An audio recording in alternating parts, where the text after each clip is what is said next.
joined now by somebody who can put some sense into all this. I hope she can.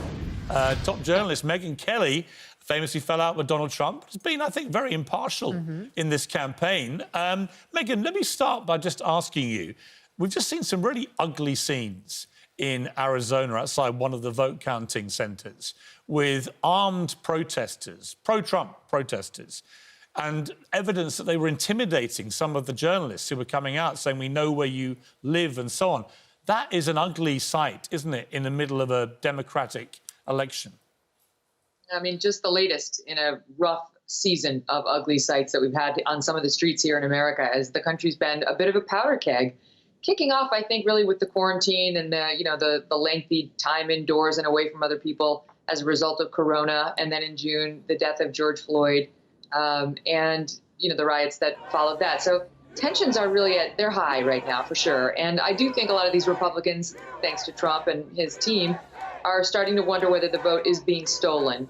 And I think, look, the bottom line here is that Trump's got a very, very narrow path available to him now. He's got to pull the inside straight. He's got to get everything. And he's a little wobbly in Georgia, too. And if he loses Georgia, he's done. If he loses, he's fighting to get Arizona back into his column. And that is an uphill battle. I will say, I know that there's a question about whether they should have called it, but having worked at Fox News for 13 years and very, very closely with that decision desk for every election cycle, my money's on them. They're the height of integrity. Right, but Megyn, I was going to ask you, they might be proven right, but would they have called it given where the race currently is in Arizona? I don't think they would have done, would they? I'm in touch with them. I'm in touch with them, and I've been listening to them nonstop. They would still be calling it for Joe Biden.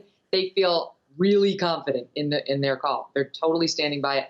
They have all sort of data and analytics that go into how they call a particular state, and they can assess the amount of vote that has yet to come in and be counted, where it's coming from, whether it's day of, or whether it's mail-in vote, whether it was put in an envelope and dropped off day of. And they have all sorts of algorithms for assessing what is the percentage chance and how much of that vote would Donald Trump have to get.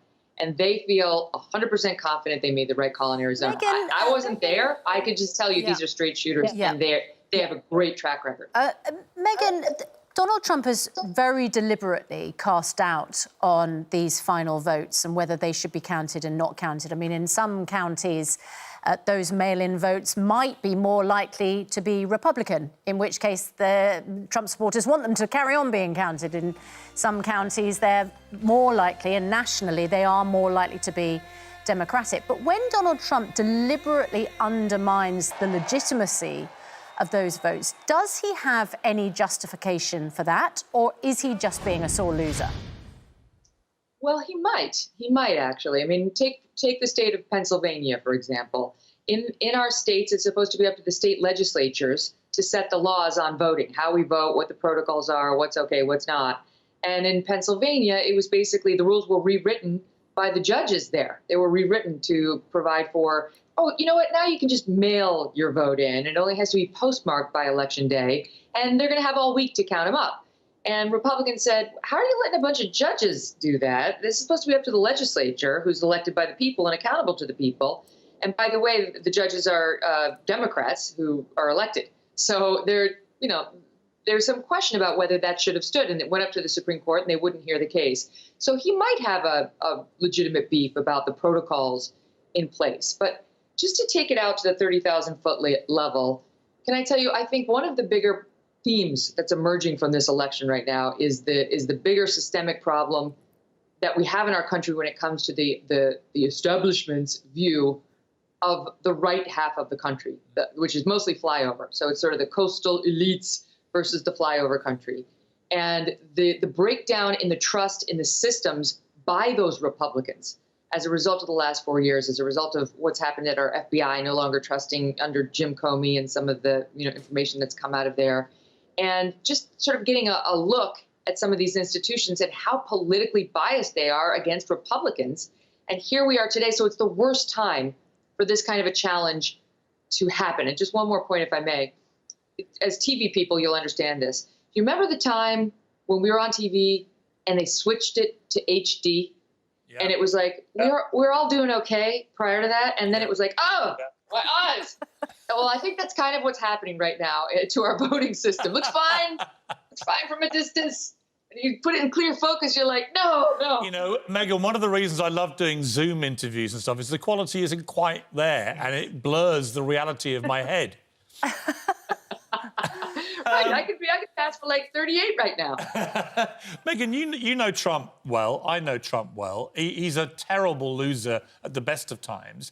If he loses the White House and all that goes with it, how's he going to react? I mean, at what point, for example, if he refuses to go, does the Republican Party step in or does the American system step in? He's going to go, but he's never going to go acknowledging that he lost, especially now that we see how close it is. It's just not in him. It's not in him to do it. I've never heard him concede a loss, ever.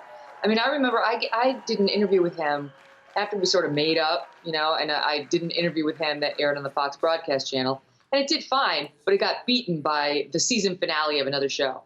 And he called me up the next day, and he's like, it went great. I'm like, thank you very much for doing it. He's like, we crushed everybody. We were #1. I'm like, well, you know, we kind of got beaten by the season finale of CSI or whatever it was. And he's like, no, we were #1. All right. That's just how he is, right? He'll go maintaining to his grave that he won this election. But and also, it was stolen. in a way, it's not been a complete failure for Trump or the Republicans. He may lose the White House, and he'll take that very personally. But he got over 80 million votes, at least, and counting, which is one of the biggest votes ever cast for anybody in an election. Biden's got the record, but Trump's right up there. The Democrats have lost seats in the House of Representatives. They've not gained the Senate. So Biden's going to be quite a lame duck president in many ways, isn't he? You know, if you're the Republicans, you might think, you know what?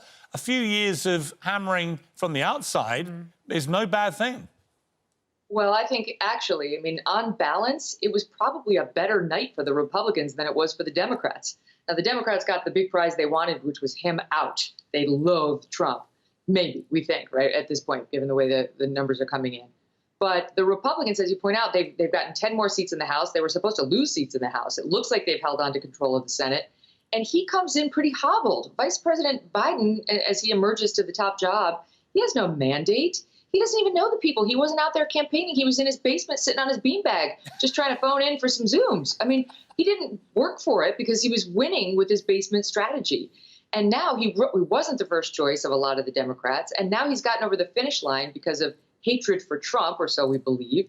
So he goes in there, and the Republicans are going to be more determined than ever to stop everything he does. Yeah. So he's going to have, like Obama, his pen and his phone. We're going to see executive orders. Just don't go that far. That's it. And he's promised to sort the whole coronavirus crisis out. That may be very difficult to do, given the state of where that is. So he's in for a very rough ride, even if he wins. Megyn Kelly, great to have your perspective. Thank you very much. Thanks for having me. And you can hear more from Megyn Kelly on her podcast, which is the Megyn Kelly podcast. It's a brilliant podcast, and I hear mine did particularly well, I was told by your brilliant producer. It did. I can confirm. Yeah. #1. Exactly, very Trumpist. It was the most beautiful podcast ever done. It beat I was every other podcast. It beat everybody. Don't believe anything else.